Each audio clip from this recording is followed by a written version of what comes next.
Oh, Hello, my name is Arthur Soriano. My pronouns are he, him, his.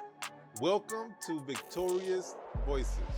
this is Victorious Voices. My name is Niki Martinez. My pronouns are she, her, we. We are so glad that you are able to take the time to join us today on this amazing podcast of topics that we're going to be discussing today that are going to be able to pivot a line of understanding and then also clarity, especially community clarity and healing that we're all leading to on this mission today. So, of course, before I start, I definitely want to start out with a quote. The quote is, "The function of freedom is to free someone else." And I say that with a heavy heart, and I'll get into that a little bit later. But I definitely wanted to acknowledge that, freedom is something when we are able to give it and help others be free and feel free as well. So, Hmm. how you feeling today, Arthur? I feel content, motivated, energized,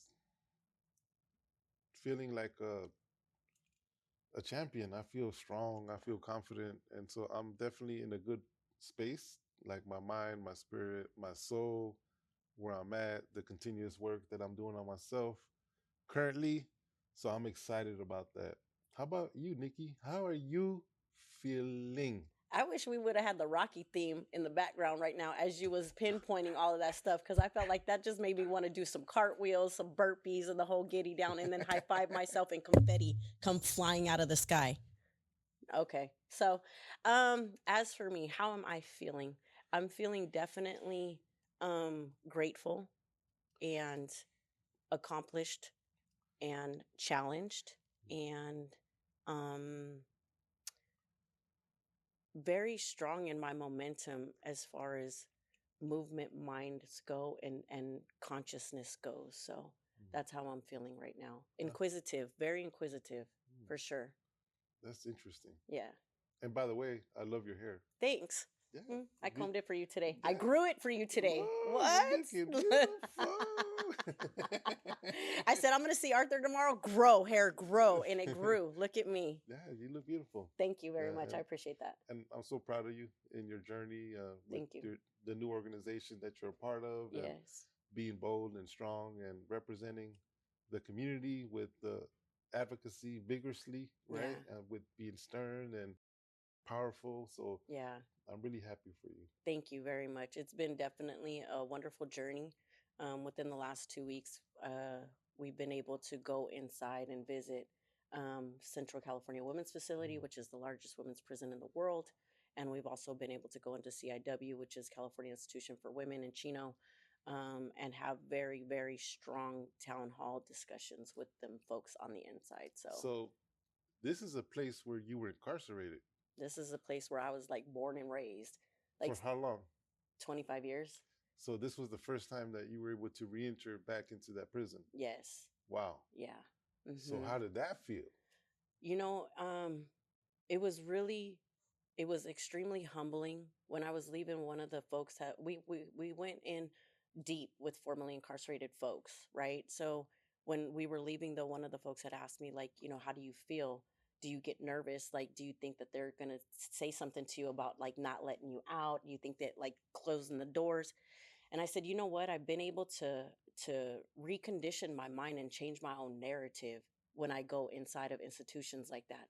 Because now I'm a grown woman, I'm a tax-paying citizen, I'm a law-abiding citizen, and they have no right to make me feel Mm. that I'm not going to be able to leave this institution. And I think because I have that mind frame, it's I'm equal as anybody that's in there that is allowed to leave back to the free world. And the fact that they induce that into folks, that the fear that, you know what, I might not be able to leave here is so strong and it's so loud, because I heard it from so many folks that went back in there like, I'm always scared they're gonna say like, like, we let you go, we didn't mean it. And it's just like, what? No, like, no, we're out here, we got cleared to go back in there. Why? Because we're doing what we're supposed to be doing, and they don't have the authority to keep us, That's right. so That's right. it was very humbling. And I think the other thing is to just connecting with my folks in there and understanding how oppressive the system is as far as keeping us in cages and removing our rights the way that they have removed our rights, creating so many different barriers and deterrents and obstacles for them to have their basic needs met and their rights violated on such a drastic level. Just now being in society, when we're immersed in that culture, it becomes the norm. We become so desensitized because we're functioning from a place of survival.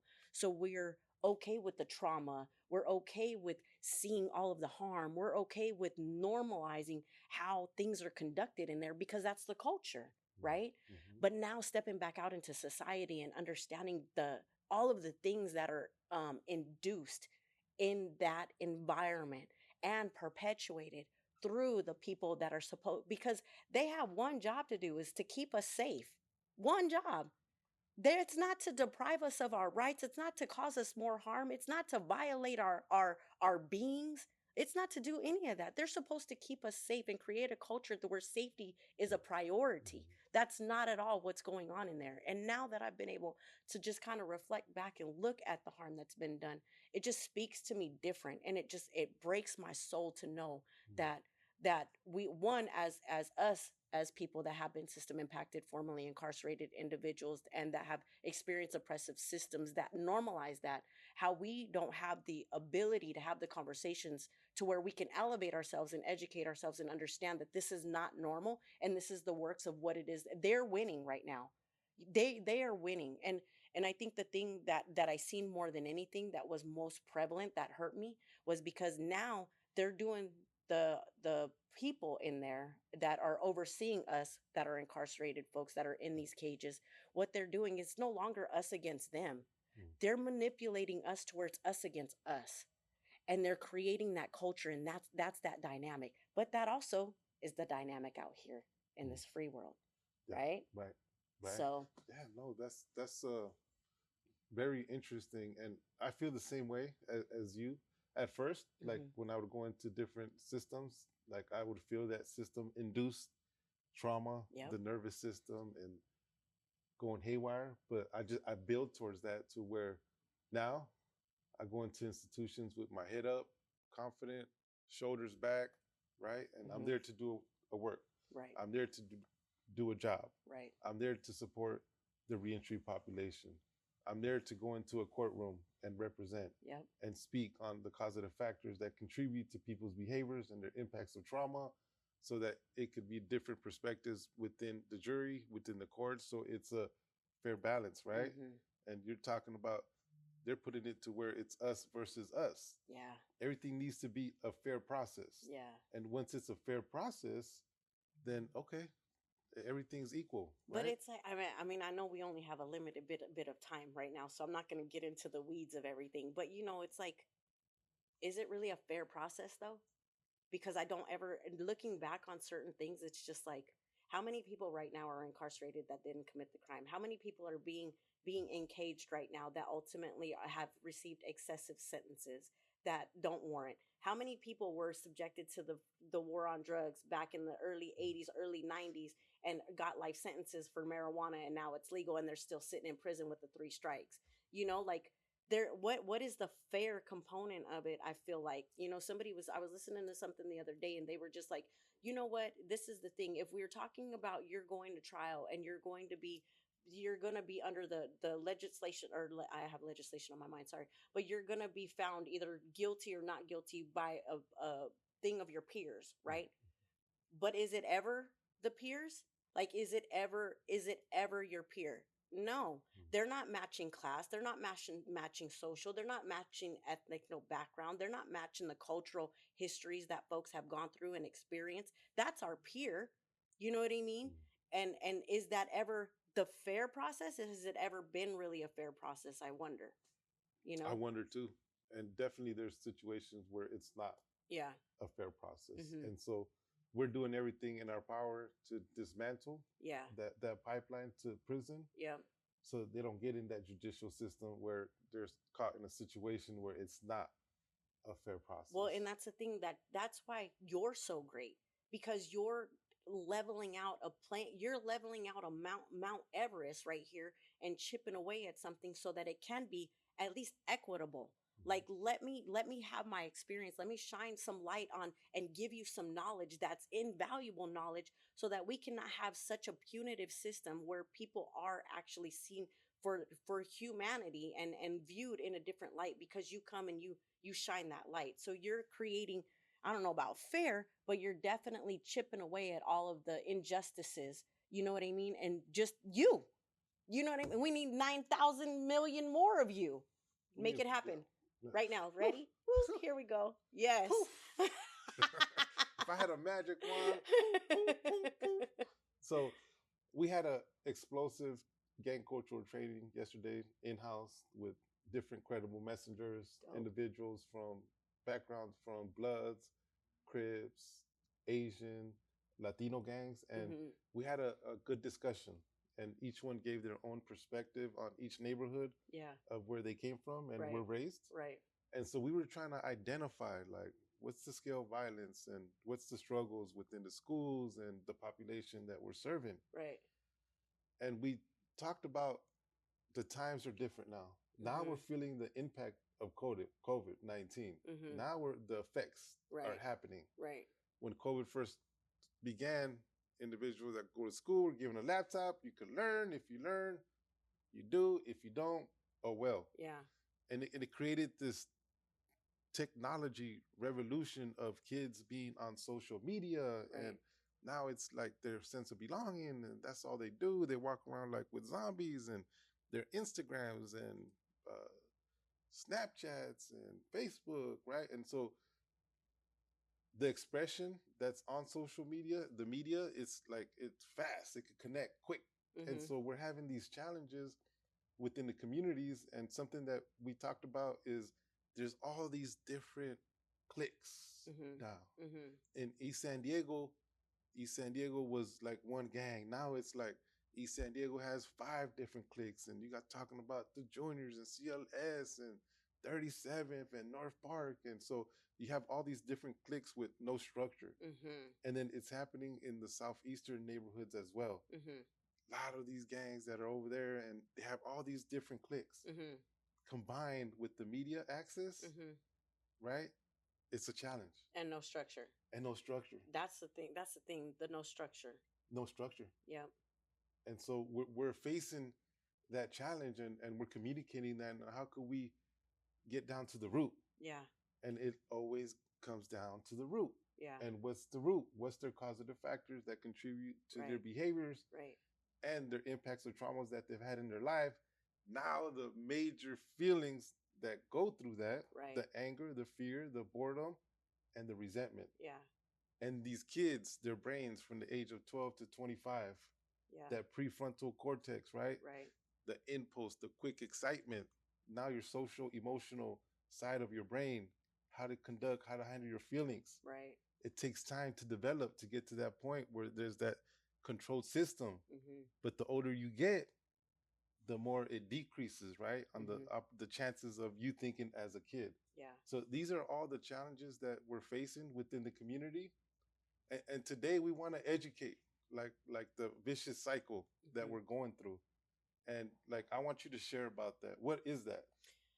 So, I think you just nailed it though, basically. And I think when and here's, it goes back again, as a society, we become so desensitized because we're functioning from a place of survival more than anything, right? So, from that place of survival, we totally negate the pain. And that's the biggest core issue, right? Is the pain.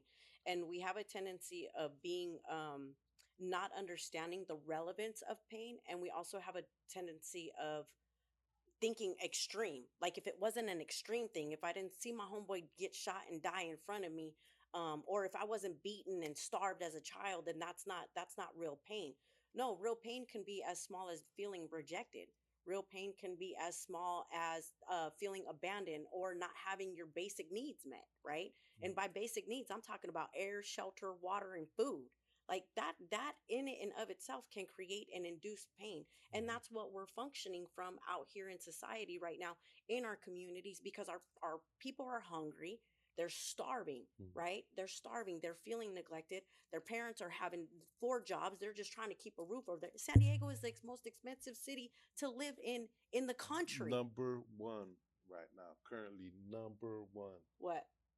the most expensive. Oh, I'm Yeah, like, you should yeah, need number one yeah. in me. I'm like, what's up, number one? No, number one. Yeah, it's the We're most. number So three. Moved up to number yes, one. exactly. So it's like, when you create that when you're able to paint that picture and things become so clear and apparent, why that's why we're suffering so hard as a community, right? Because we have our parents that are working 3 jobs. We have our they're being disrespected at their jobs, right? Because they have the service provider jobs.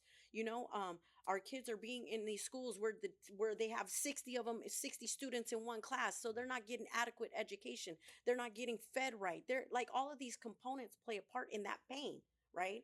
But again, we're functioning from a place of survival. So what do? We look for some type of substance, some types of behavior, so that we can get some type of relief from that, right? And that's where the kids and where the young folks and where even some of the adults, right? We rely on social media, or we rely on some type of substance, we rely on something.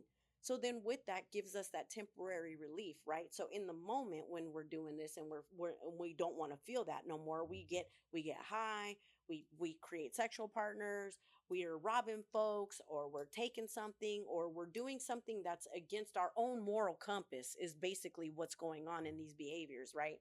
And then ultimately, what it does is it creates a sense of shame and guilt, right? And so then it's like, who the heck wants to feel shame and guilt? Nah, I'm just going to do this all over again, because the pain is reminded. Then we're reminded of that pain. And then we go back to the substance, or to the unhealthy behaviors, or to the sense of relief in which we're finding as a coping skill, or as a coping mechanism to use, just to be able to survive every single day. And that's that vicious cycle. Yeah, it's The a vicious cycle.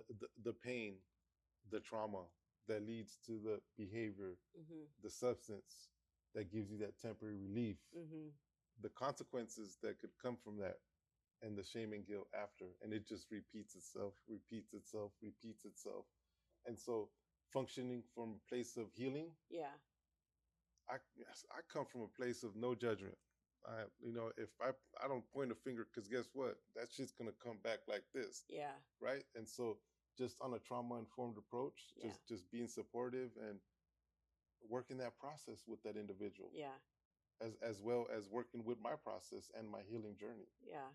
I think it's so important, and I think, having awareness is great, man, but if we're not productive with that awareness, it's pointless, right? So even knowing that all of these different things are going on, especially in the community, right? You think about like black and brown folks, and you think about our communities, and what that there's a liquor store on every single corner. Why? It's intentional.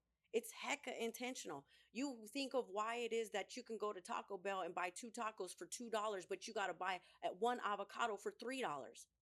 It's intentional. Like, that's all. It's all intentional. All of those things are set up, and they're mechanisms so that they have an intent to create more harm and more suffering in our communities.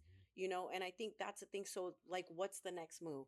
Like, even with the youth that are right now, you're talking about all these different cliques, and they're so unorganized, right? Because they don't even have a purpose. They don't have an agenda. They just want to feel community. They want to feel loved. They want to feel accepted. Because why do we join gangs? We want to feel loved. We want to feel accepted. We want somebody with like mind. We want to be a part of a movement so bad, but we don't have the mentality or the capacity at that time to even reimagine what a movement might look like. Why? Because we're so immersed in our own little pocket of our hood, to where this is my community. But imagine, like, if it was filtered out, and if there was a structure, and if there was an agenda, they would be so powerful, and they would have a purpose, and a movement could be built with Mm-hmm. that, you know, Yeah. an amazing movement. Actually, I'm ready to go recruit, because I feel they should all be at the Capitol talking about how their needs are not being met. Yes. You know what I mean? Yes. Like, that's what I think. Yeah. So um when we're talking about implementing so much healing for a community, we have to go back so far into time, right? And think about all of the harms that have been done, and how we can fast forward 400 years and now be present today, and figure out what that healing might look like. And it is being trauma informed. It is training folks how to treat people with dignity and respect. It is also having those hard conversations with our folks and having them understand and helping them to come to their own self determination on what that might look like for them. What does healing look like for you? What does your future look like? And supporting whatever that process may look like, and elevating them and encouraging them through that process. I've come to realize that self-determination is definitely something that doesn't get encouraged or invoked enough in a lot of different spaces. And I feel like with self-determination, it allows them to be who they need to be for who they need to be to create that self-worth and that self-validation versus not telling them what society should expect them to be or seeing themselves as they need to be seen and they should do this because this is the way that it looks and it would benefit you better to go in this path than this path. Well, that's not encouraging our self-determination then.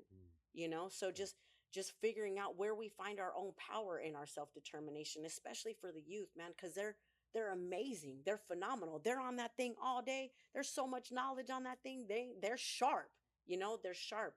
And to be able to encourage that sharpness and be able to do those transferable skills and implement that and help them heal in some way, shape, or form. That's it. That's the Yeah. solution. And building leaders and moving out the way. Yeah. Inspiring them, loving them, compassion, effective communication, supportive, individualized support. Yeah. And at the end of the day, they want to feel safe, right? They want to feel safe with their communities. So thank you, Niki. That was a great discussion. Thanks for having me. Appreciate it. Appreciate it. You're stuck with me for life, so here it is. I gotta pull you in. I know you out there closing down prisons and activists. Yes, we're trying to get all of our people home right now.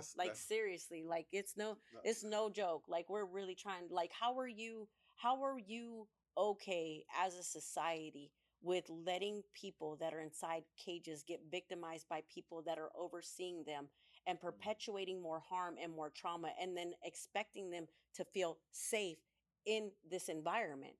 But you're claiming to keep society safe, but you're the ones that are inducing all of the harm and violating people in their being. That's insane to me. I don't understand it. And I'm glad that I endured it. No, let me take that back. I'm I'm I don't even know what the right word is, what the right feeling word is. But the fact that I can relate to the people and now be able to stand out here and still do them no justice, right? Because it's like I'm not experiencing since COVID has happened, since everything has happened, like things have changed in the last 4 years since I was there, you know? It's way worse. It's way worse. But at least I have a leg to stand on to where I can call out other people when CDCR is trying to come with their stuff and be like, that's not what that's not what the Title 15 says. That's not what the DOM says. That's not how they do us in there. That might be what it says, but that's not how they do us in there, you know? So being able to challenge those practices and that culture is definitely rewarding for me because I know eventually, hopefully in my lifetime, but maybe not in my lifetime, but eventually, something will happen. So let's do a checkout. All right. And so the checkout's going to consist of how you feel now and why your child, when you were little, why would that individual be proud of you now? Okay, so check out. My name is Niki. My pronouns are she, her, we. I am feeling pumped, motivated, inspired, and definitely grateful still. And I think my inner child would be proud of me today. Yes. Because you're gonna get me emotional. Because I don't think as a child, never did I believe that I had a fight in me, not for myself or for others. Physical, yes, but not to the degree. Never would I have imagined that I would have endured everything that I endured. I would have suffered and survived everything that I did, and then be in a position to where God has aligned me to stand on behalf of so many people to fight for something that's so unjust in hopes that there is an end game to see some form of justice. So never as a little young child did I ever think that I would carry that weight, I guess, and have the privilege of being able to do something so worthy for others, you know? Yeah. Thank you. Thank you. Hmm. I love you. I love you too. Yeah, I appreciate you. I appreciate you too. Yeah, and so I feel grateful. My inner child would be happy because all the impacts of trauma that I experienced as a kid, Yeah. I'm finally taking the courage to take that step Yeah. and really focus on myself, work on myself. Yeah.